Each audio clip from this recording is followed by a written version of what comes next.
परमात्मा के चरणों में वंदन। आप सभी का हार्दिक हार्दिक अभिनंदन। आप सभी को 2022 की आनंदकारी शुभकामनाएं, मंगल कामनाएं। 2022 आप सभी के लिए आनंददायी हो, सुखदायी हो, मंगलदायी हो। आपके घर में धन धान्य की अभिवृद्धि हो और उसके साथ साथ आपके भीतर में आध्यात्मिक शक्ति का वर्धन हो, परमात्मा के चरणों के प्रति अनुराग भाव की वृद्धि हो, धर्म के लिए उत्साह और उमंग के साथ आगे बढ़ने का एक संकल्प हो। आप सभी ने 2022 का सेलिब्रेशन करने के लिए बहुत कुछ किया होगा। तो मुझे एक बात समझ आई, देखो हम बधाई तो दे रहे हैं कि 2022 सभी के लिए आनंदकारी हो, मंगलदायी हो, लेकिन जिस पद्धति से ये नया साल हमारे पास आया है, यानी भारत में आया है, तो उसकी एनर्जी का जब मैं कभी चिंतन करती हूँ तो आज के युवाओं को देखते हुए, आज की जनरेशन को देखते हुए वो साक्षात नजर आता है। क्या कि जैसे 31 कहाँ जाकर मनाई है आपने, नए साल का आपने जो शुरुआत आपने की है वो कहाँ से की है? कोई क्लब में गए हैं, कोई पब में गए हैं, और कोई होटल में गए हैं, कोई समुद्र के किनारे पर गए हैं, गोवा गए हैं, यानी बहुत सारे, कोई हिल स्टेशन गए हैं, कोई पब में गए हैं। मतलब किस तरह से हमने कैसा भाव रखा है इसके आगमन का, यानी नए साल को मनाने के लिए, क्योंकि जिन लोगों ने नए साल की शुरुआत की वो एनर्जी भी वैसी ही है, इसलिए आज का व्यक्ति वही सब कर रहा है, आज का मानव वही सब कुछ कर रहा है।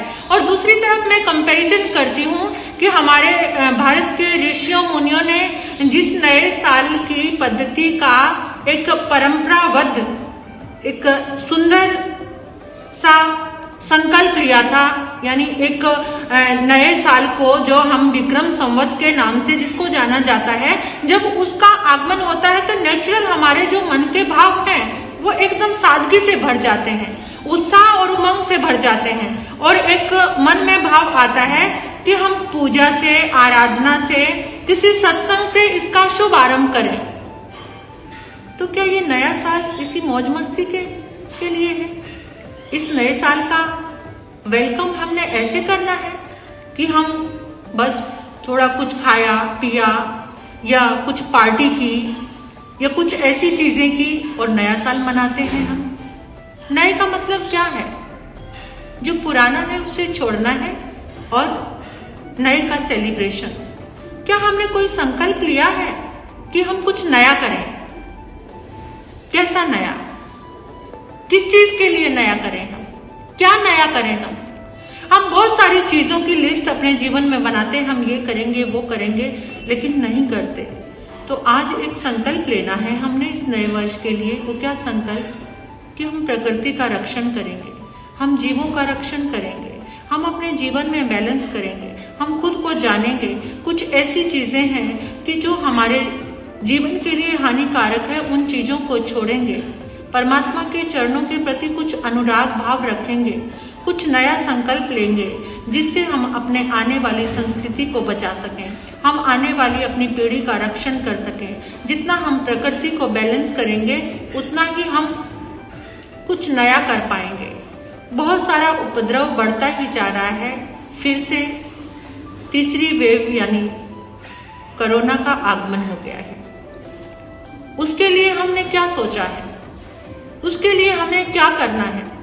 कहाँ हमारे से चूक हो रही है, कहाँ हमारे से गलती हो रही है, किस लिए ये उपद्रव बढ़ते जा रहे हैं, किस लिए ये परेशानियां बढ़ती जा रही हैं, कहाँ हम अपने आप को भूल गए हैं। तो नया साल तो मैं इतना ही कहना चाहूंगी, मेरे जो मन का भाव है कि जिस एनर्जी से हमने इसका क्रिएशन किया, जो एनर्जी के साथ, क्योंकि वातावरण में जैसे जैसे हम क्रिएटिव होते हैं वही एनर्जी सारे वातावरण में फैलती है, सारे ब्रह्मांड में फैलती है। हम दूसरे सब जीवों के पास उस एनर्जी को भेजते हैं, लेकिन हमने कैसी एनर्जी का क्रिएशन किया है? कौन सी एनर्जी हमने क्रिएट की है? क्या शराब पीने की, मौज मस्ती करने की, भौतिकता का तांडव करने की नहीं। हमें थोड़ा सा भीतर आना है, अपने आप में आना है और सोचना है कि एक संकल्प लेना है कि मुझे नया करना है, और ऐसा नया कि जिससे पूरी प्रकृति को, पूरी संस्कृति को, पूरे परिवार को, पूरे नेशन को, पूरे राष्ट्र को उसका लाभ मिल सके। कुछ ऐसा एक एक व्यक्ति संकल्प करेगा तो नया होगा। और वास्तविक रूप में नया साल मनाने का फायदा तभी है कि जब हम कुछ नया संकल्प लें, अपने आप को जानने का, अपने स्वयं को नया करने का, हमारे भीतर जो संभावनाएं हैं उसको जगाने का अगर हम संकल्प लें।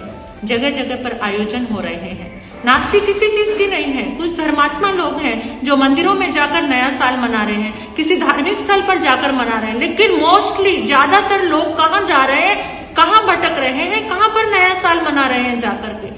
वो हमारे सोचने की बात है।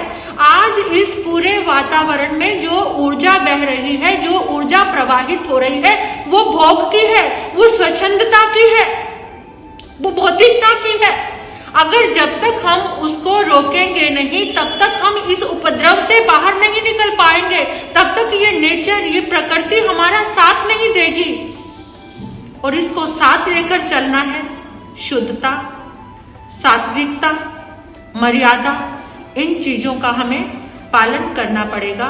तो इसमें से कोई ना कोई संकल्प हम जरूर लें कि हमें ये नया करना है जिससे पूरी संस्कृति सुधर जाए, पूरा परिवार को सुख शांति समृद्धि मिले, हमारे खुद के जीवन को अमन मिले, चैन मिले, शांति मिले। ऐसा हमें नया साल मनाना है। और इस नए साल पर एक जाप आपको करना है 1 वर्ष के लिए। ओम ह्रीं श्रीं श्री मुनि सुव्रत नाथाय नमः। ओम ह्रीं श्रीं श्री मुनि सुव्रत नाथाय नमः। ओम ह्रीं श्रीं श्री मुनि सुव्रत नाथाय नमः। जब भी आप कुछ नया करते हो तभी आपके लिए नववर्ष होता है। तो नया करने की कोशिश करना, हर रोज आपको नववर्ष लगेगा। जब भी हमारे अंदर उत्साह उमंग आएगी, लेकिन फिर भी हम नया साल मना रहे हैं तो क्यों ना इसे एक नए संकल्प के साथ मनाएं। और इन्हीं शुभ मंगल कामनाओं के साथ आप सभी का भला हो, कल्याण हो, मंगल हो। पुनः आपको नववर्ष की हार्दिक हार्दिक शुभकामनाएं।